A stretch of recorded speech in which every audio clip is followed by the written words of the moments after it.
എന്റെ വിഷയം എന്നെ ഇടിച്ച് നിർത്തിട്ടവൻ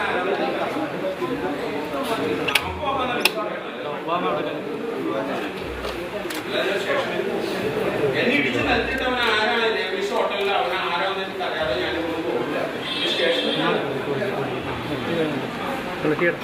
വേറെ ലിംഗപരിശോധന ഞാൻ ആണാണോ പെണ്ണാണോ സാറിന് ലിംഗപരിശോധന നടത്തണമെങ്കിൽ സാറുവാ നമുക്ക് നടത്താം. ലിംഗപരിശോധന നടത്താൻ ഞാൻ റെഡിയാ. എന്നെ ഇടിച്ചിട്ടവൻ രമേശ് ഹോട്ടലിൽ ഇടിച്ചിട്ടവൻ ആരാന്ന് എനിക്ക് അറിയാതെ എന്തിനാ എന്നിവിടെ കൊണ്ടുവന്നത്?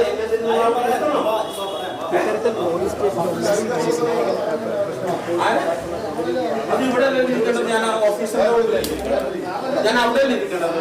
എനിക്ക് കംപ്ലൈന്റ് പറയാനുള്ളത് ഓഫീസിന്റെ മുമ്പിലാണ്. അതാ ഞാൻ